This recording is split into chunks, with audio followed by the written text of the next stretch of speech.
Hi friends, ಇವತ್ತು ನಾನು beautiful ಆಗಿರೋ ಡಿಫ್ರೆಂಟ್ ಆಗಿರೋ ಹ್ಯಾಂಡ್ ಪೌಚ್ ಜೊತೆ ಬಂದಿದ್ದೀನಿ. ತುಂಬ ಟ್ರೆಡಿಷ್ನಲ್ ಲುಕ್ ಇರುವಂತಹ ಹ್ಯಾಂಡ್ ಪೌಚ್. ಇದೆಲ್ಲ ಸ್ಮಾಲ್ ಬಟ್ಟೆ ಪೀಸ್ಗಳನ್ನು ಯೂಸ್ ಮಾಡಿಕೊಂಡು ಮಾಡಿರುವಂಥದ್ದು. ಲಾಸ್ಟ್ ಇಯರ್ ನಾನು ವರಮಹಾಲಕ್ಷ್ಮಿ ಹಬ್ಬದಲ್ಲಿ ಈ ರೀತಿ ಒಂದು ಪೌಚನ್ನು ಮಾಡಿ ಪೋಸ್ಟ್ ಮಾಡಿದ್ದೆ. ತುಂಬ ಆರ್ಡರ್ಸ್ ಬಂದಿತ್ತು. ಒಂದು 25 ಪೌಚ್ಗಳನ್ನು ರೆಡಿ ಮಾಡಿಬಿಟ್ಟು ಕಸ್ಟಮರ್ಗೆ ಇದನ್ನು ಕೊಟ್ಟಿದ್ದೆ. ಅವರು ತುಂಬಾ ಚೆನ್ನಾಗಿದೆ, ತುಂಬ ಡಿಫ್ರೆಂಟ್ ಆಗಿದೆ ಅಂತ ಒಳ್ಳೆ ಫೀಡ್ಬ್ಯಾಕನ್ನು ಕೊಟ್ಟಿದ್ದರು. ಹೇಗಿದ್ರು ಹಬ್ಬ ಬಂತಲ್ವ, ಹಾಗಾಗಿ ಮತ್ತೆ ಈ ಪರ್ಸನ್ನು ಮಾಡ್ತಾ ಇದೆ. ಆದರೆ ಆ ವಿಡಿಯೋನ ನಿಮ್ಮ ಜೊತೆ ಶೇರ್ ಮಾಡೋಣ ಅಂತ ಅನಿಸ್ಬಿಟ್ಟು ಯಾವ ರೀತಿಯಾಗಿ ಮಾಡ್ತಾ ಇದ್ದೇನೆ ಅಂತ ನಿಮ್ಮ ಜೊತೆ ಶೇರ್ ಮಾಡ್ತಾ ಇದ್ದೀನಿ. ಈ ಪರ್ಸ್ ತುಂಬಾ ಚೆನ್ನಾಗಿರುತ್ತೆ, ನೋಡೋದಕ್ಕೆ ತುಂಬ ಡಿಫ್ರೆಂಟ್ ಆಗಿರುತ್ತೆ. ಸಾರಿ ಜೊತೆ ಅಂತೂ ತುಂಬ ಕ್ಲಾಸಿ ಲುಕ್ ಕೊಡುತ್ತೆ.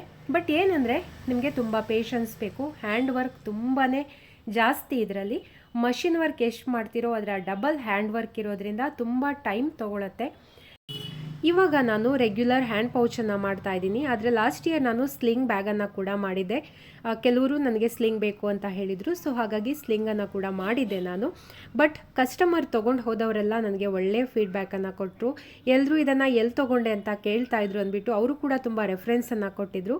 ಹಾಗಾಗಿ ನನ್ನ ಇವತ್ತಿನ ಈ ಡಿಸೈನ್ ನಿಮಗೆ ಇಷ್ಟ ಆಯ್ತಾ ಇಲ್ವಾ ಅಂತ ಕಮೆಂಟ್ ಮಾಡಿ ತಿಳಿಸಿ. ಇಷ್ಟ ಆಯಿತು ಅಂದರೆ ಒಂದು ಲೈಕ್ ಹಾಗೆ ಶೇರ್ ಮಾಡೋದನ್ನು ಮರಿಬೇಡಿ. ಯಾಕೆಂದರೆ ನಿಮ್ಮ ಒಂದು ಲೈಕ್ ಒಂದು ಶೇರ್ ನನಗೆ ಇನ್ಸ್ಪಿರೇಷನ್ ಕೊಡುತ್ತೆ.